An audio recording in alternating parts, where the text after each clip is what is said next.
Hello there, you're watching the Press Preview. A first look at what's on the front pages as they arrive into us here. In the next half hour, we'll see what's making the headlines with the journalist and author Christina Patterson and the barrister and futurist Andrew Eborn. Oh. So let's see what's on some of those front pages for you. Starting with the Sunday Telegraph, reports on the end of a 4-day manhunt for terror suspect Daniel Khalif. He was arrested in Greenford earlier today. I'll escape, just watch me. The Daily Mirror reports the fugitive was bragging about his plan to escape prison before he did on Wednesday. Likewise, the Sunday Express covers the fugitive's arrest, saying he was carrying a sleeping bag and riding a bike when found. On the front page of the Sunday People, hell on earth, more than 1,000 people dead as an earthquake rocks Morocco. The Observer reports on the former roles of the man who's due to succeed Dame Alison Rose as chief executive of NatWest. In particular, his time working for the UK arm of a Saudi oil group. There is, however, no suggestion of any wrongdoing on his part. And the Sunday edition of The Star remarks on today's sweltering heat and forecasts one final day of the same tomorrow. And a reminder that by scanning the QR code that's on your screen right now during the programme, you can check out those front pages of tomorrow's papers while you watch us. Well, we are joined tonight by Christina Patterson and Andrew Eborn. Good evening to you. Good evening. It has to be said, most of the front page is dominated by the Daniel Khalif escape and recapture, an extraordinary story. Everyone's been following it blow by blow over the last few days. Christina, the Sunday Express saying they caught him on the canal on a bike ride, and he was denying that it was him at that time. Well, he's hardly going to say, yes, here I am, I'm dying to find you. I mean, thank goodness he's been caught. They've obviously put enormous amounts of resource and a lot of people on his trail. What is clear is that he had support because he had a bike, which he clearly didn't have when he left prison. He had clothes. Apparently, he had a cool bag full of lovely food. Well, we don't know if it was lovely, but it was presumably quite nice, carefully packed for him by we don't know who. So there will be other people involved in this story. What we don't know is how much any of this was set up in advance. We don't know who helped him in the prison. The thing that is overwhelmingly clear, and anyone who knows anything about the prison system won't be surprised about this, is that prisons, and in particular Wandsworth, but generally prisons, are hugely under-resourced. They've had such incredible cuts post-austerity, post the 2010 George Osborne, David Cameron austerity drive. They lost, I think, about a third of their employees. A lot of the most experienced prison officers left. Many of the people have been brought in are kind of 18-year-olds who get minimal training. And so it's really not very surprising. It's shocking, but it's not surprising. And I just hope that the thing that comes out of this is that the horrific state of our prisons is exposed so that we can't ignore this problem anymore, because it has been ignored for decades. It's interesting, isn't it? It's a story that has forced everyone to focus on the politics around it, really, hasn't it? And in fact, in the Mirror, Andrew, he says he bragged he'd do it. He certainly did. Clearly, he thought he could get away with it. Absolutely. And it is interesting, and the sort of mindset here is that we sort of make these sort of folk heroes, don't you? People who escape. I mean, the last person famously escaping from Wandsworth was Ronnie Biggs all those years ago. On the 8th of July 1965. And he obviously escaped for a long time. And he even bragged about how he helped somebody else escape in the same way as Khalif did. And so it is interesting. There's lots of questions to be answered, not least why it took an hour before the Met were made aware of it. But also in this country, we're one of the most surveyed people of all in the world. And it's been estimated, over 7 million CCTV cameras recording us about 70 times a day. In London alone, it's close to 1 million cameras. And normally, every time you use a credit card or a mobile phone, you can track those sort of things. They suspected that he probably didn't have those at this stage. But it seemed a bit strange that he was on his bike on a towpath. I mean, you would think he would go into hiding, because the police themselves turn around and say that if they don't catch you within the first hour or so, it makes it incredibly difficult. But extraordinary situation, lots of questions to be asked, and let's see what's going to come out in the next few days. Yeah, and as we were saying, the state of prisons has been highlighted, hasn't it? Prison Officers Association speaking earlier today and yesterday to Sky News highlighting that fact. And the Telegraph on their front page saying that he laughed when he was arrested. It's clearly become a cat and mouse game for him, and something that he clearly thought he was very much capable of doing. Well, it was interesting because yesterday we had some of the family members coming out saying that he'd been captured very seriously and actually it worried him a lot. There might be some mental health issues and so on and so forth. So a laugh can work in all sorts of ways that we've seen famously with politicians. It could be a nervous laugh and so on and so forth. There are different ways of reporting these things. What we do know is there's been a massive rush to fill the vacuum of information. And people have speculated about everything. It's also important that at the moment, he hasn't gone through the trial. He was only on remand. Yeah. He hasn't been found guilty. He's not a terrorist yet. Yeah, we don't really know much about him as a person or what exactly he's done. But all of that will come out. I think his trial's set for November.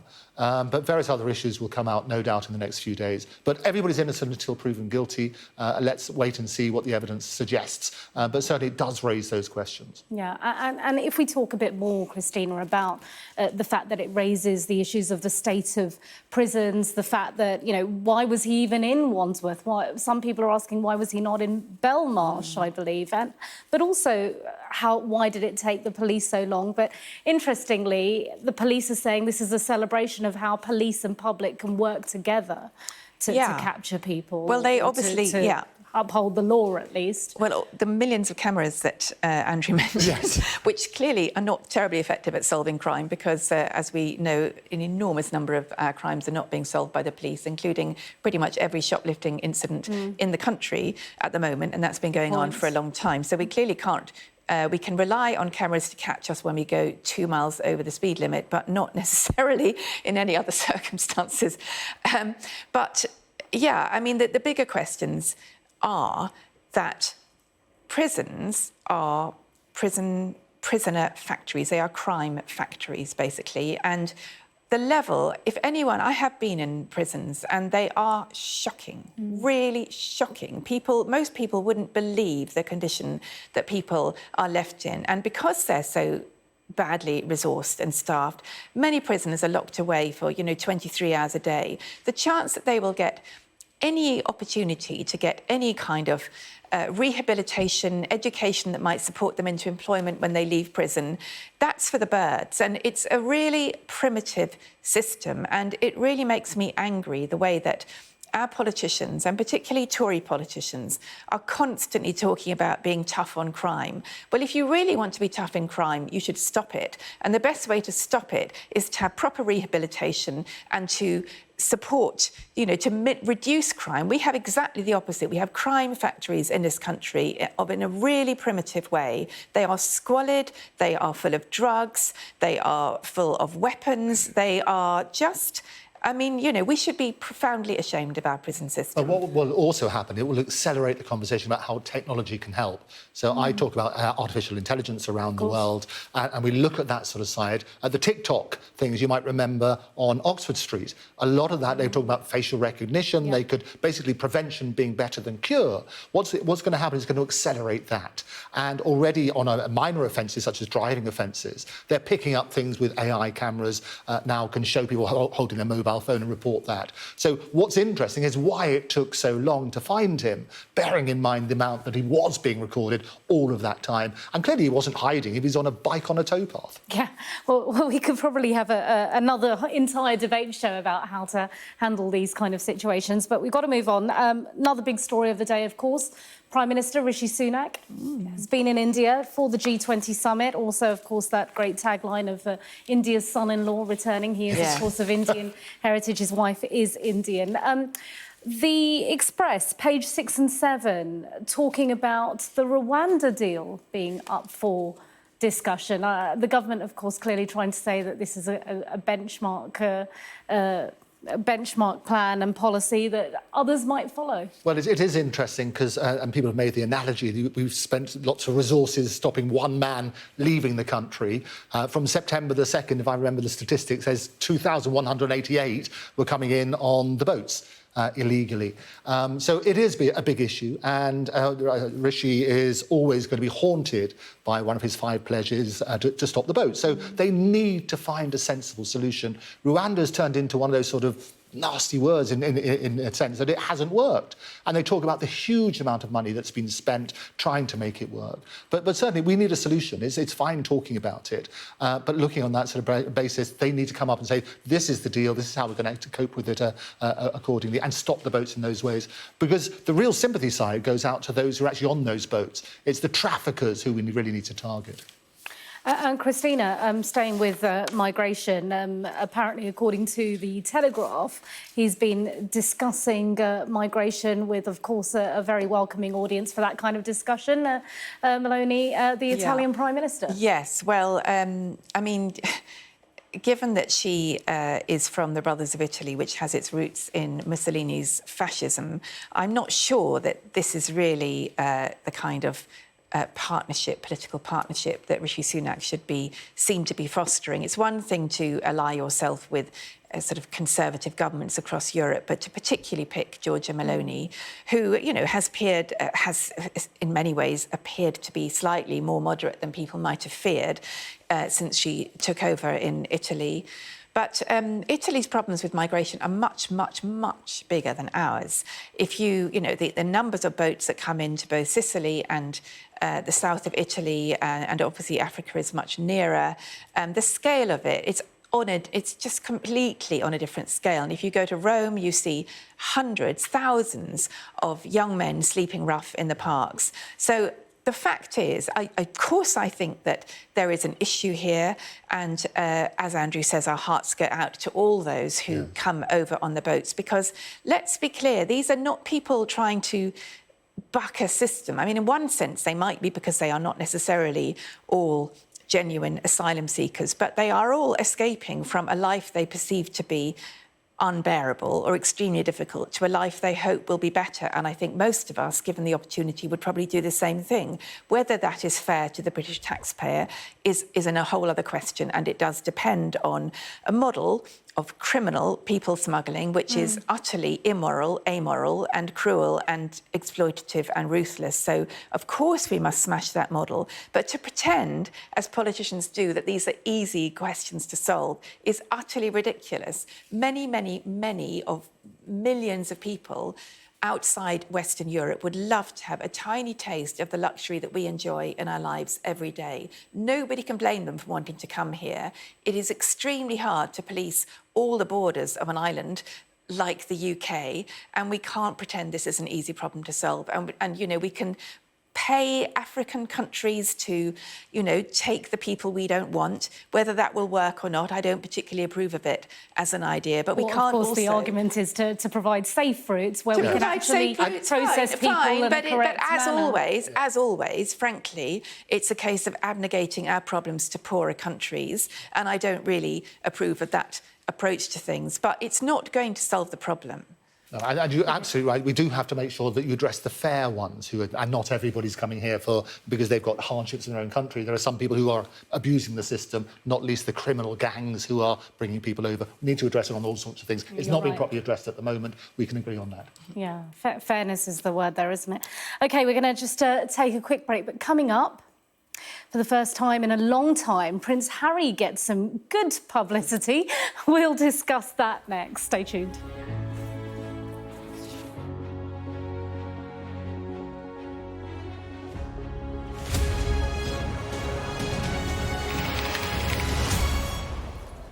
You're watching the press preview. With me tonight is Christina Patterson and Andrew Eborn, and we've been taking you through the front pages.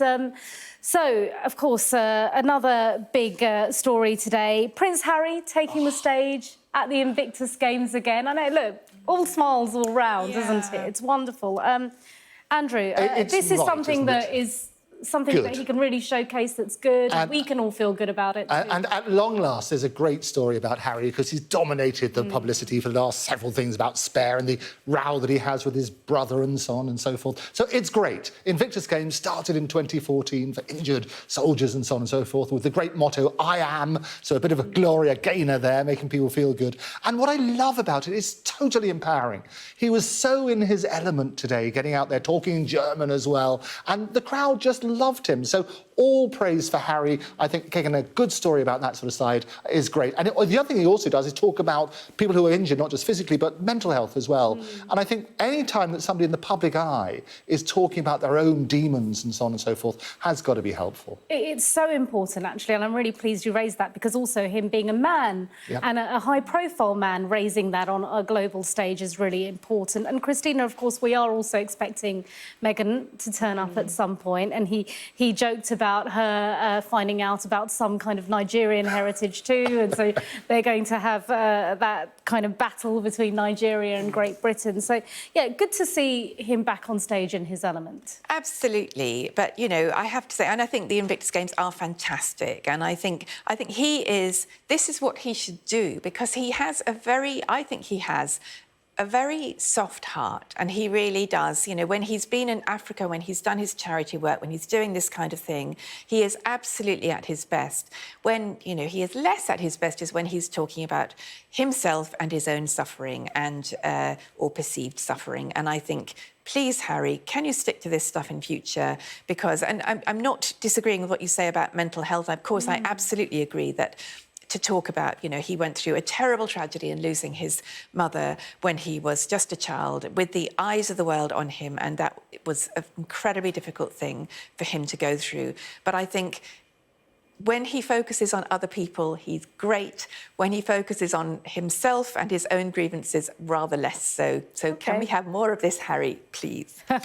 OK, we're going to have to move on and talk about the heat wave. Phew, what a scorcher. Absolutely. Look at it. It's right there in all its glory. In case you missed it, 33.2 I love it, love degrees. it, love You're loving it? Oh, I love it. Yeah, bring it on. Yeah. I mean, obviously not bring on global warming and planetary disaster and the end of the world. That's the dichotomy in the discussion, isn't it? You might want to enjoy the hot weather, but you've got to remember where it's coming from. Yeah, well, I don't know. I mean, the whole sort of thing, 92 degrees in old money. It's not the hottest it's ever been, because that was, I think, last year, 19th of July, when it reached 40.3 degrees centigrade, which was 104 in Conisbury, Lincolnshire. So scorching on that sort of basis. People are enjoying it. I was wandering out today, and there's a wonderful feeling. Good weather brings out the best in people, doesn't it? Yeah, everyone smiles. We all smile. Well, in England, you're always so pathetically grateful when the sun comes out that you just can't stop smiling. Well, it should be grateful. I think a lot of us complain as well about it when it happens. But also, I mean, there is apparently one more day of this, but there's also a risk of flash flooding happening. And thunderstorms and that sort of stuff. Back to being blighty. But, you know... Plague of locusts coming along as well. I mean, it's always that sort of thing. I mean, the British love to talk about the weather, but now we're having some of the best days of all. Just enjoy it. I think the reality is, of course, it's got to rain. That's why we got such a green and pleasant land. It's going to rain a lot. But I think that sort of principle, let's get more of the sun and enjoy it while we can. Yeah. One more day to enjoy it. What are you going to be doing tomorrow, Christina? Sitting in the garden with a nice glass of rosé. What will you do? I'm flying to Vilnius. I'm going to Lithuania. How lovely. To fly the British flag over there and see glorious old places. I try to visit places which are more decrepit than I am. So it should be good. OK. Right, thanks so much. Andrew Eborn and Christina Patterson, thank you.